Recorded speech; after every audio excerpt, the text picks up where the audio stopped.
Thank you very much indeed. So let me begin where Professor Stomka stopped. We are not using, in Eastern Europe, we are not using the same elevators.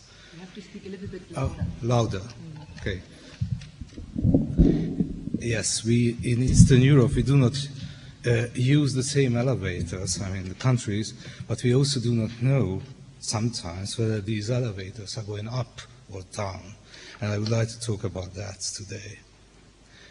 Is there such a thing as Estonian or Romanian capitalism 2 decades after the 89 revolutions? If there is, do these capitalisms differ essentially? If they do, how do we know that? Do they also differ significantly from other types of capitalism in the West and the South? If there is no such thing as Estonian or Romanian capitalism yet, will these transitory regimes turn into full ones in the foreseeable future? If they will, how will we measure fullness, given a large variety of real and ideal types of capitalism in the West and the South? Or should Eastern Europeans forget about country types in the age of European integration and globalization? But how could they forget about those if day by day they are confronted with vigorous attempts at situating their countries in various classification schemes? One cannot open a newspaper that doesn't publish a ranking order made by a bank or an international agency which tells the reader who the current winner is in contests such as building the market, good governance, competitive environment, or fighting corruption. Of course, the most influential rating agency is the European Union that employs an accession design based on a peculiar average of Western European capitalism, which is used as a yardstick to measure the matureness of the applicants' capitalist regimes. The ensuing rivalry mobilizes in Eastern Europe the spirit of incessant typology making. Politicians, businessmen, and public intellectuals come up on a daily basis with enthusiastic reports or with frustrated notes about how their own country defeated or was defeated by another one in any of the competitions for hitting the regional records in capitalist development.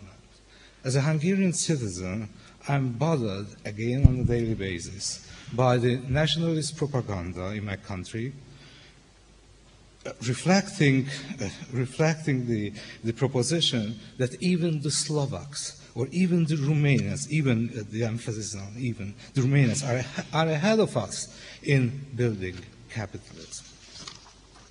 But what do we learn from the fact that yesterday Poland, the Czech Republic, and Hungary were, while today Slovenia and Slovakia are the favorite transforming states or emerging markets in the region in the eyes of well-informed analysts? Are the rankings comprehensive, unbiased, sophisticated, and comparable enough? If one considers just two of the current frontrunners, he or she is perplexed by seeing Slovakia and Slovenia praised for diametrically opposing features. The former for courageous moves of liberalization, while the latter for not making those. The former earns appreciation for quick economic growth, the latter for social stability. The former is portrayed as a big Chicago, while the other as a small Austria. My presentation will follow. It doesn't move. Es geht nicht. Technique is striking. Oh, okay. Yeah, that's a good idea. Sorry. I'm sorry for that. So, the presentation will follow three objectives: providing a very, very brief outline of the state of the art in comparative studies of capitalism in the East and the West. 2, assessing the first attempts at borrowing Western models of comparison to comprehend neo-capitalism in Eastern Europe. And finally, suggesting an alternative approach to comparing capitalist regimes in the region, I admit, without possessing a waterproof theory of selecting the comparative fields and variables. While the first two tasks represent regular exercises for an intellectual historian like me, the third one, I believe, is a veritable leap in the dark. This is not a progress report even, this is just starting research and thinking about working hypotheses of research. So let's talk about comparing systems. Comparative economic systems is dead. Long live comparative capitalism. Back in 1989, this slogan would have reflected an attempt made by a small scientific community at survival. A community that failed to predict the collapse of one half of its own subject matter, the communist economic system. Some years later, a switch to comparing the nascent capitalist regimes in Eastern Europe could have become a reasonable scholarly promise. Witnessing a great variety of roads leading out of the Soviet world in the early 1990s, one couldn't but expect a regular explosion in the post-communist, proto-capitalist components of the discipline. Yet, comparative economic systems sticks to its traditions, is alive and well, being taught in almost all universities of the world. For example, the latest revision of the evergreen textbook by Paul Gregory and Robert Stewart was published in 2004. True, the comparative works have changed a little over the past 20 years. The chapters on communism got shorter, whereas those on the third world longer. The concept of a plan became less popular than that of the market, and there is more talk on transitory systems and property rights. Nevertheless, the model countries have remained the same. The US free market system versus German or Swedish style welfare capitalism, the Central European reformers, Japan and the small tigers, etc. Most recently, China and India were squeezed in the typology. As a rule, the individual types continue to be national types, and they are enumerated one after the other rather than incorporated in a comprehensive classification scheme. Comparative economic systems still insist on the grand designs of system theory and disregards the recent results of new institutional analysis in economics, sociology, law and history. Apparently, the appearance of a new generation of comparatists and the change in the mission of the main organ of the school, the Journal of Comparative Economics, have not produced a methodological turn yet. The discipline did not fully abandon its Cold War style, binary attitude emphasizing the ideal types of capitalism and communism. Unfortunately, the role model of many economists in Eastern Europe, János Kornai, doesn't alleviate the case of the would-be comparatists. In an attempt to convince the public of the fact of systemic change, that is, to refute the still widespread thesis of continuity between late communism and early capitalism, he is currently elaborating on what he calls the system paradigm, a concept that is hardly interested in the fine institutional differences between the species of the new system, written with capital S again. Meanwhile, in post-communist studies, the holistic concepts of comparative economic systems have been translated into down-to-earth research projects, but their authors did not bother elevating their results onto the level of constructing East-East typologies, not to mention East-West ones. Description and analysis in a given field of post-communist transformation in one country are preferred to economy or region-wide generalizations. While with comparative economic systems, it is the grand designs that do not facilitate prudent empirical research. Here it is rather a sort of minutious empirism and methodological individualism that lames scholarly imagination. By now, much has been said about various types of privatization, marketization, or economic stabilization in countries ranging from Poland to China, whereby the authors analyze the smallest details of bankruptcy laws, collective agreements, or fiscal regimes in the region, but the new knowledge has rarely been integrated in typical bundles of economic organizations, policies, or cultures. It has been even more rare that the researchers try to set these bundles against certain Western types, say privatization in Great Britain in the 80s, healthcare reform in Germany today, stabilization strategies in Latin America in the 1990s, etc., in a systemic manner. And conversely, the Eastern European cases tend to serve as decorative appendices attached to the comparative analysis of Western economies. Thus, scholarly abstraction did not rise too high. Almost 20 years after the 1989 revolutions, virtually no one speaks of Danubian capitalism, the Baltic welfare regimes, or Eastern European property rights in general, reminding the observer of the classification schemes put forward by Michel Albert, Hoste Esping-Andersen, and others to comprehend Western regimes of capitalism.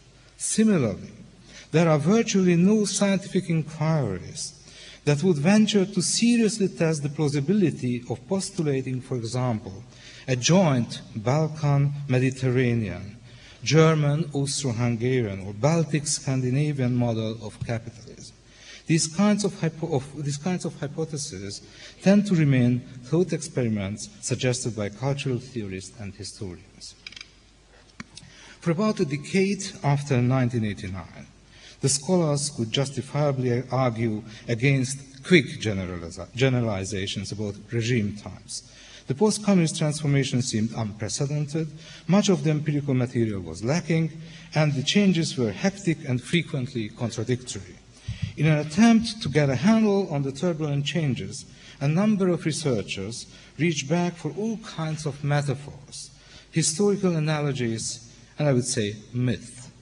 As a consequence, the adjectives expressing the peculiarity of new capitalism in Eastern Europe started mushrooming to an extent that almost discredited the "we are different" message. Ironically, the term of market economy without adjectives, coined by Václav Klaus almost 2 decades ago, is just one among the prevailing metaphors. Now, let's see some of these adjectives. They refer to the power of the communist legacy, and then people like to talk about nomenclatura capitalism, political capitalism, simulated capitalism, capitalism without capitalists, patrimonial capitalism, and so on. Relating to the strong pre-communist roots, they talk about oligarchic capitalism, feudal capitalism, communal capitalism. I will stop reading this, you can see that. Criminal nature of new capitalism, foreign domination, free market orientation.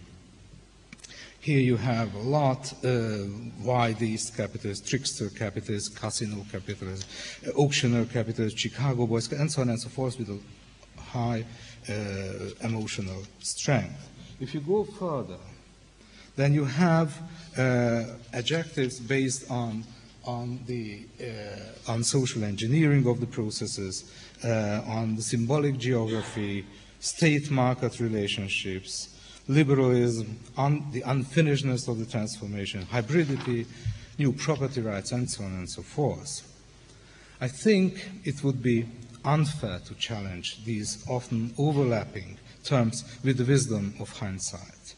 Undoubtedly, many of them are heavily biased, superficial and high-sounding to criticize certain horror scenarios of the transformation.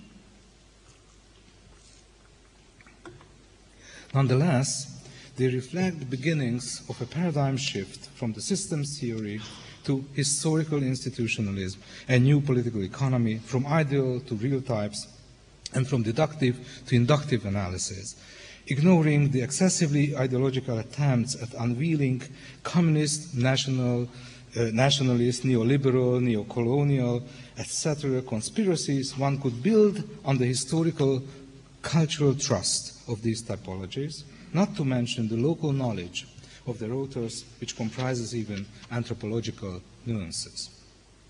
One crucial step would be missing, though. The fields and variables of comparison ought to be arranged in an elegant but parsimonious scientific framework. Fortunately, this framework doesn't have to be reinvented, even if it needs considerable adjustment. one may jump on the bandwagon of the ongoing methodological controversy on what is called the Varietas of Capitalism, VOC. Just some of the authors and some of the main propositions.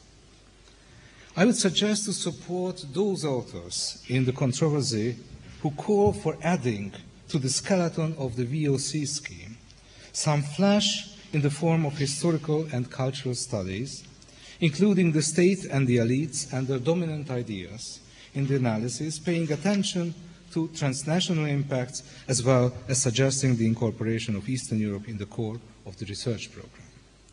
While comparative economic systems is still thriving, VOC has begun its fight for succession.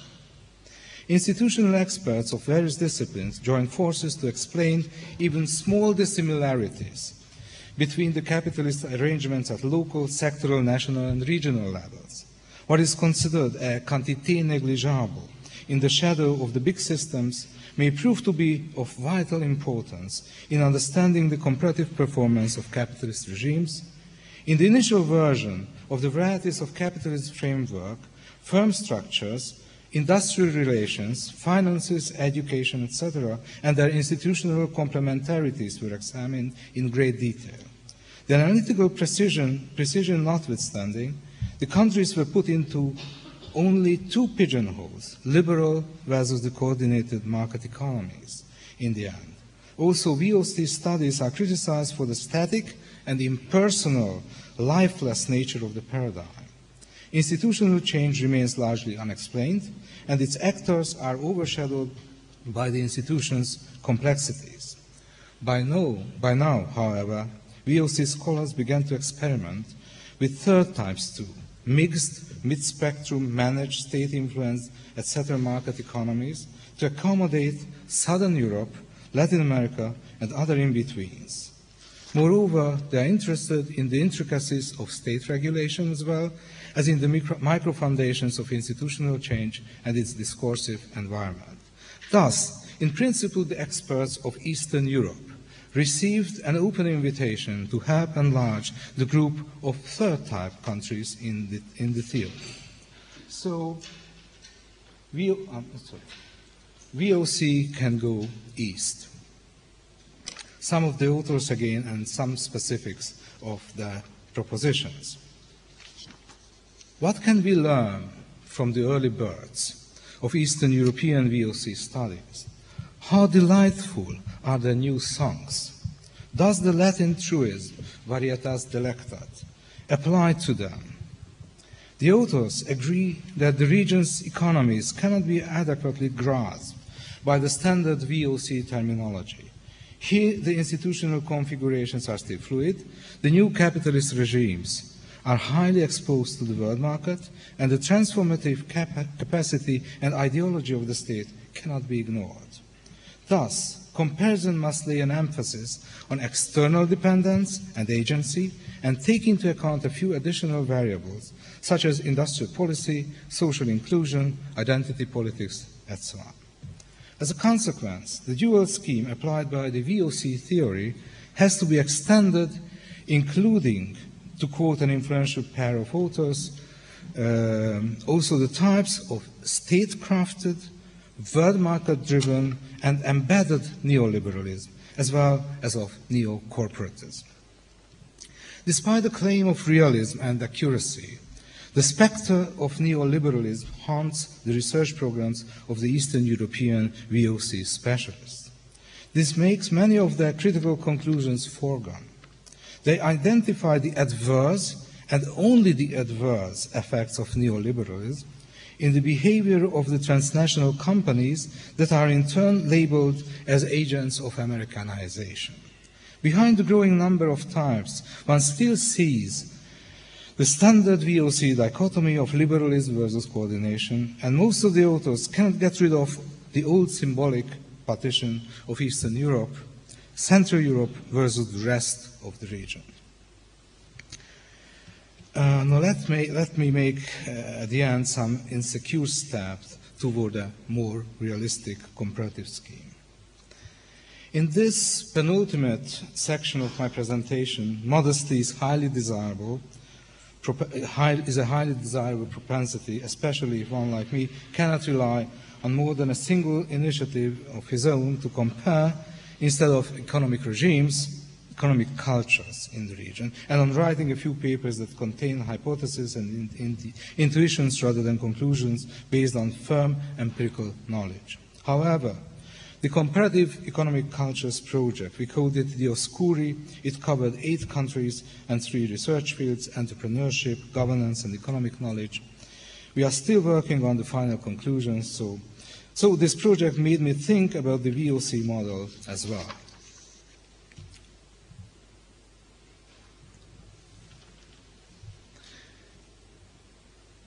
What do I mean by Varietas plus? In the lack of time, I will just focus on a few potential fields and variables. So I will not repeat what I said about the need of reducing the ideological steam of research. However, I can't help passing a few sentences about its theoretical steam. In constructing a new typology, both the comparative research fields and variables require preselection that often reflects strong hypotheses concerning the otherness and the essence of new capitalism in Eastern Europe. Many of the metaphors mentioned earlier originate in boldly stated assumptions that derive directly or indirectly from certain ideal types of capitalism. Yet it remains debatable whether one should use, for instance, a Marxian, a Schumpeterian, or for that matter, a Giddenscian or a Senetian ideal type for supporting a comparative scheme, and attribute more significance to variables such as class struggle, creative destruction, reflexive modernization, or the corrosion of character, respectively.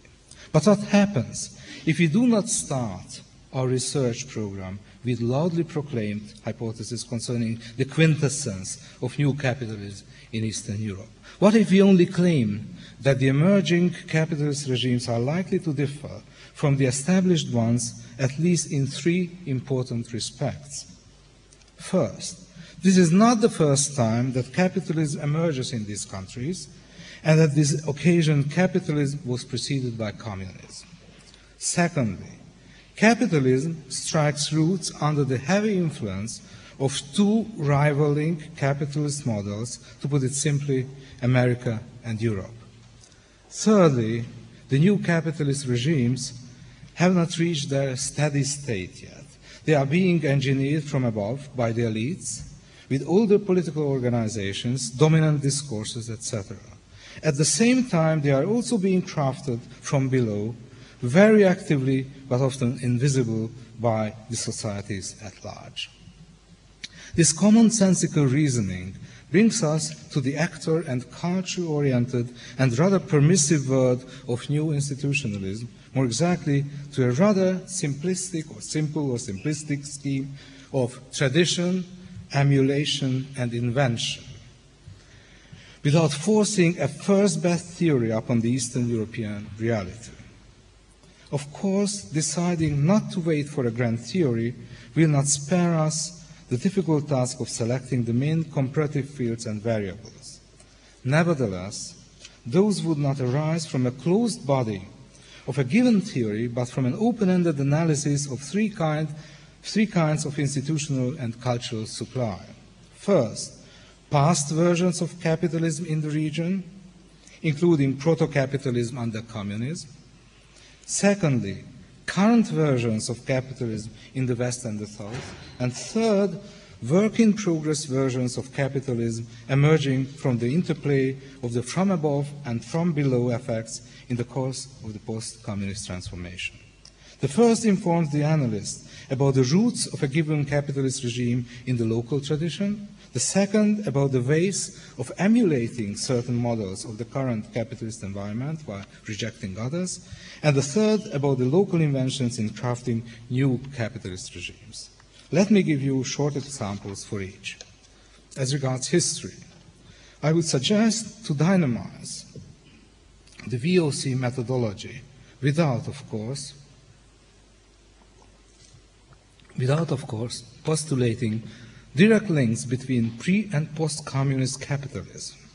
in comparing two time periods, one from the end of the 19th century until World War II, 1917 in the case of Russia, and another one from 1989 until today, the principal research question might be the following.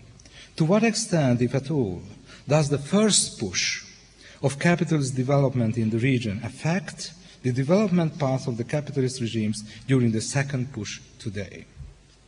In other words, how did the rise and fall of communism modify the original pre-war typology of capitalism in the region? Accordingly, the research fields would range from regional specifics and the configuration of the nation-state through modernization strategies and the related normative cleavages within the ruling elites to religion.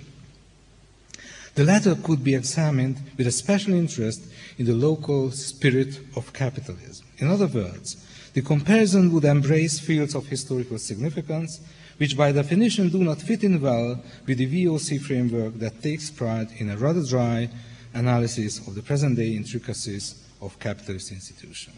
Secondly, as regards the impact of the current capitalist environment, I mean emulation, copying, imitation, hybridization, or just mere simulation. Varietas Plus might initiate research on a peculiar situation in which two kinds of powerful influence exerted by two centers of the world economy, in shorthand the EU and the US, compete and cooperate with each other for the minds and hearts of the Eastern Europeans. For brevity, I will disregard here the southern effects. This is much more than a choice suggested by VOC between liberal and coordinated versions of capitalism.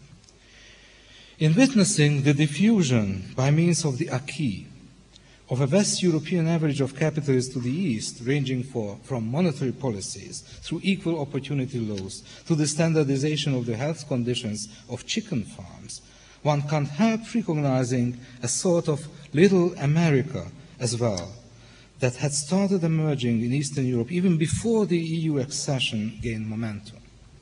A low share of public ownership in industry, banking, housing, etc., emerging forms of managerial capitalism, privatized pension schemes, non-progressive tax systems and decreasing tax burdens, a low rate of unionization, and corporatist self-organization in general, permissive high-and-fire regulations, a high degree of social polarization, lax rules of environmental protection, etc. Can one easily disregard these features of new Eastern European capitalism?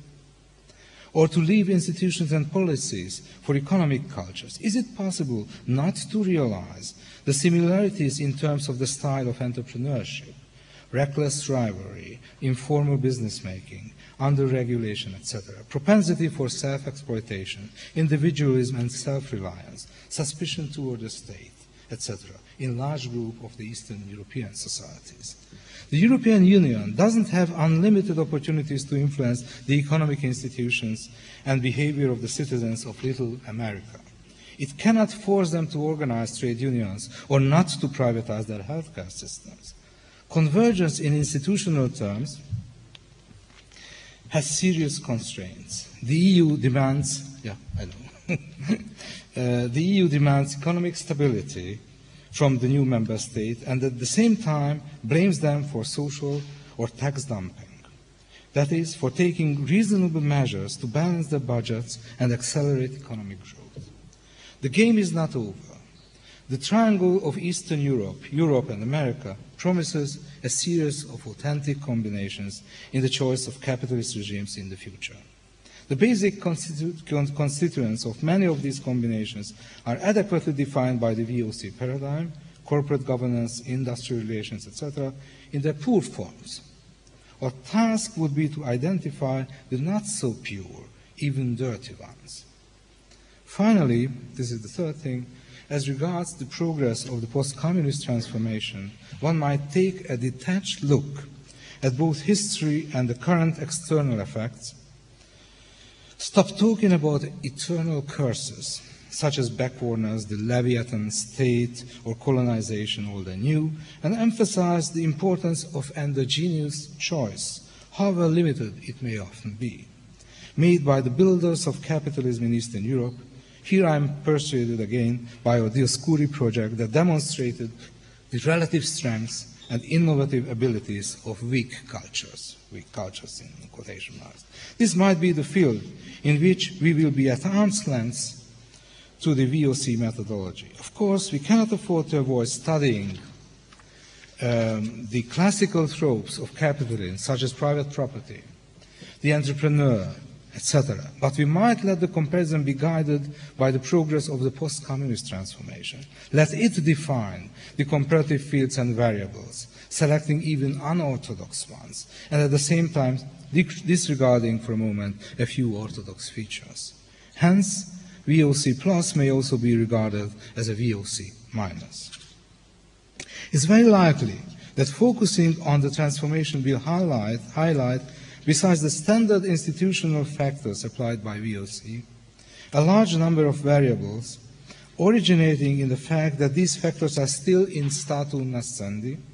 Inter-firm relations or corporate governance models are difficult to understand in the region without taking into account the recent or still ongoing processes of large-scale privatization. Moreover, the institutions are being built under specific national, local, cultural conditions that may also explain much of the difference between the various real types and the nascent capitalist regimes.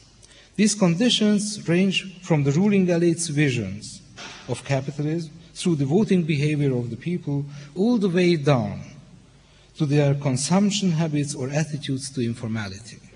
They all reflect that capitalism is being newly constructed by flesh and blood people rather than routinely operated by faceless institutions. Thus, we arrive at the border of economic anthropology. For instance, in comparing the capital markets, we may be interested, besides the usual variables such as banking or foreign direct investments, also in the spending and savings practices of the population, including among others the propensity to take part in Ponzi games. Or to take the example of the labor market, we may look besides vocational training and industrial relations into the social status of the unemployed or the pensioners. In other words, we could choose variables that are for outside observers often seem insignificant, but for us insiders are more than telling. The anthropological approach does not necessarily mean indulging in the discovery of the cultural microspheres and drawing conclusions in a bottom-up sequence. True, seeing so many high-sounding but unproductive macro concepts, one is tempted to study how markets, property rights, power structures organize themselves on the spot. It may well be that quasi-formal local market networks embedded in the remnants of the communist... Yes. 1 minute. It's almost over. Yeah. So, it may well be that quasi-informal local market networks embedded in the remnants of the communist informal economy and reinforced by all new political, ethnic, religious, etc. principles of organization can explain the daily functioning of the emerging capitalist regimes at least as well as, say, the massive inflow of foreign capital in the region or the preference of part of the ruling elite for a given pattern of privatization. All things considered, VOC Plus promises quite a bit of surprise. Maybe new capitalism will prove, in many respects, less traditional and more European in Russia than, say, in Hungary, while Romanian capitalism more American than the Polish one. Similarly, Serbia may take pride in inventing new types of capitalist regimes, while Bulgaria is still preoccupied with emulation, or vice versa. It would be foolish to conceal that, like VOC, Varietas Plus also depends on a great many assumptions. Assumptions that I have so far treated as self-evident and impudently smuggled in my argumentation. I will not have time to go into these assumptions. I have a lot of them. But those who do not share most of these assumptions and think that Eastern European capitalism does not exist, or it does but exhibits no real diversity, is not genuine or will disappear soon, have probably found this half an hour a considerable waste of time. The only consolation I can offer is that I saved them from a body of literature that I have never wanted to read anyway. To those who, on the contrary, have become tempted by the possibility of constructing sophisticated typologies of new capitalism, let me turn with a polite warning. Check your adjectives. I mean, before they check your thinking. And variety ceases to be delightful when Varietas non Delectat. And Karl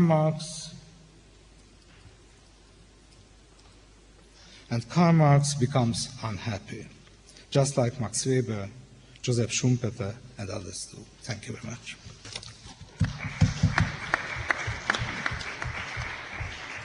Yes, thank you very much. So we have 10 minutes for discussion. The floor is open to ask questions. Ulrich Brinkmann. Thank you very much for the presentation. I don't think I need it. Thank you very much for the presentation. It's a pity that we couldn't read your conclusion at the end, because I think that would have been very interesting. Perhaps a short remark on the 3 points that you gave as a heuristic scheme. One was that there has been a capitalism before. The second was there are 2 competing models, US and EU, and the third was that basically the new model of capitalism is being arranged from above. I think there should be at least, although this might again be a Western perspective, there should be at least a 1A or 1B,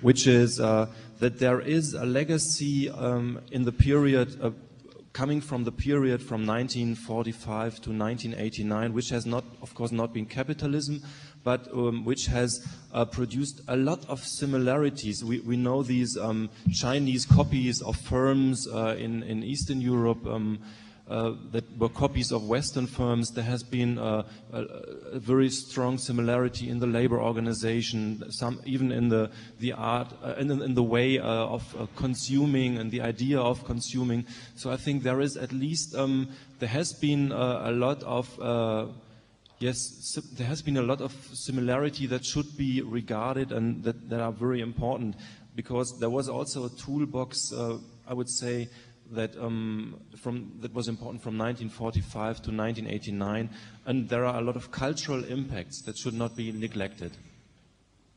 Thank you. Further questions? Another one? Professor Best, please.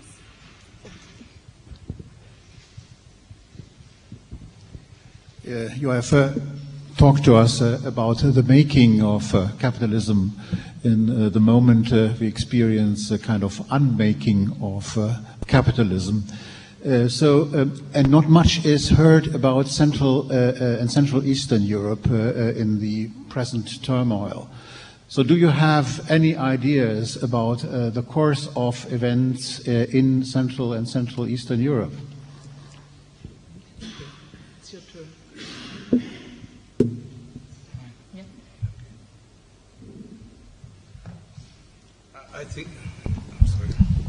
I think you're right, and I didn't emphasize it so much. I mean the communist period and the homogenization during this period. Why? Yes, it is in my paper, but probably I see certain heterogeneities here as well, and this might be a kind of, I don't know, a false Hungarian pride or something like this of the reforming countries who make a big difference between those who were, let's say, liberal communists and those who were not. This is one of the reasons. The other thing is that if we stick to the similarities, it is very difficult to explain why are so many dissimilarities in the transformation period. Why do we have countries which seem to be hardliners? I mean, in terms of, let's say, economic reforms. How can they proceed so fast on the way of building capitalism. Let's say the post-Soviet republics in the Baltics, or at this point Slovakia or Romania.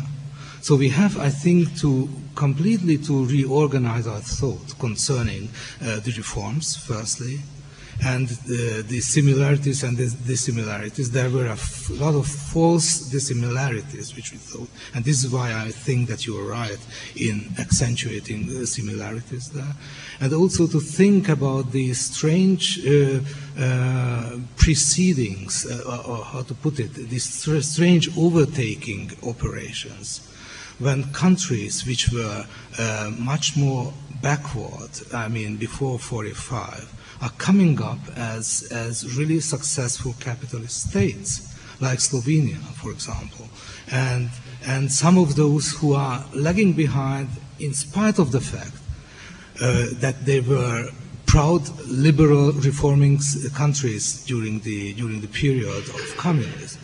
These are very strange changes, exchanges of places in the hierarchy of the economic history of the region, and I don't think that we know much about that. And when we are looking into the current affairs, we have to also, I think, to reorganize our thought concerning the fridge theorem. That that under communism everything was put in the refrigerator, and now we open up the fridge and we see the rotten systems there. Those systems are not really rotten, and they are coming out from the refrigerator in a very transformed state, in various ways. That is so. The other question concerning today's turmoil in Eastern Europe, I'm not an expert, I'm not a financial expert. Our financial experts say that we are not so much, exposed to the world affairs. This was said also in the 70s when communist apparatchiks were proudly saying that the oil crisis will not come in. It came in with some delay. I think this will also come in spite of the fact that Eastern Europe is not so much connected to the American real estate businesses, just in an indirect way. But indirectly, the effects can be even harder, even bigger, because of the weaknesses of these societies. And if we think in terms of the share of foreign direct investments in these countries, the share of the Western banks in the financial systems of these countries, I think the dangers are enormous. Yes, and also a side remark that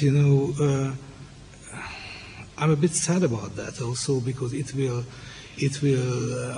somehow reinforce a rather simplistic, primitivistic thinking on globalization and liberalism and neoliberalism and market reforms, and it will again, I think, falsely reinforce those forces in these societies, sometimes nationalist, sometimes communist, or I don't know, post-communist forces, which have been always preaching that what is happening in Eastern Europe is a kind of building casino capitalism or trickster capitalism and things like that. So it will reinforce those who think about only the vices of capitalism and not so much about the virtues. Thank you. This is my personal taste. The second round for questions. Who want to write? Is there time for one? Yeah. I have a question in the spirit of Max Weber. Namely, do you think that those differences in the development of capitalism, as various models, shades of models,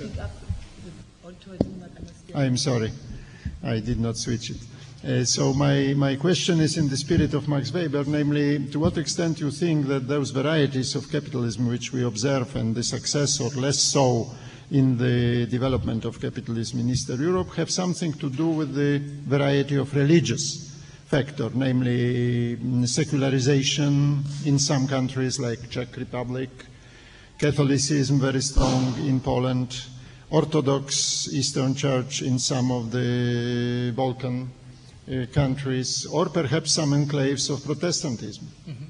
Mm-hmm. I think this is a very important question, and louder.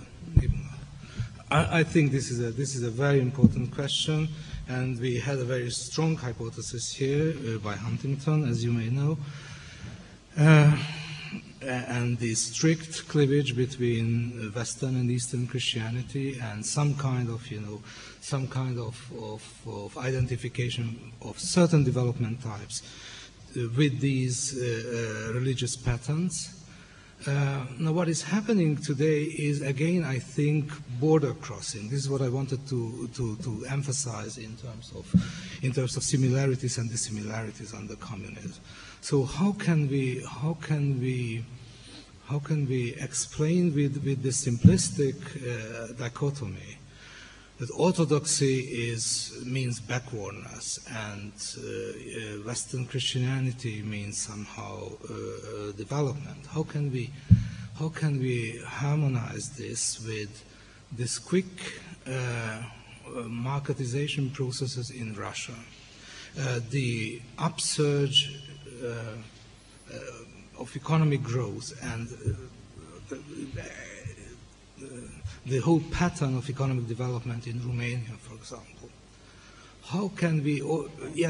We can have snapshots, and we could at a certain point say, okay, Croatia is Catholic, Serbia is Orthodox. Let's explain, I don't know, even the Yugoslav war in these terms. I don't think. I mean, let's wait a little bit. As I was preaching, I don't know, 10 years ago. Let's wait about what is happening in Romania and Bulgaria, and then talking about the backward effects of orthodoxy. You may know that there is a powerful proposition in this field by Andrew C. János, a Hungarian-born American economic historian, who is still sticking to this in a powerful manner to this, I would say, Huntingtonian hypothesis. I'm not so sure. And if you look at the change of the economic programs of the Russian Orthodox Church, which is starting to incorporate certain market principles, then you see border crossings, you see syncretism, you see hybridization as well. What is important in Weberian terms, I think, much more important, and this is what we at this point do not really know, how evangelical Protestant is going to the East, to Eastern Europe, how it will change things. It is really revolutionary in certain countries. It is, Neo-Protestantism is spreading very quickly, creating the habitual, the conventional Weberian effects. People start to work, start to care for the family, start to drop drinking and things like that. In my country as well, very quick processes, new churches in making, under very heavy American influence, or global influence, you may say. So this is an important issue which I think we have to research in the future. If we want to understand certain, differences between the escalators which go up or down. Thank you very much. We have now to stop 10 minutes, a break, 10-minute break, and then we resume with the two other contributions. Thank you very much. In 10 minutes back, please.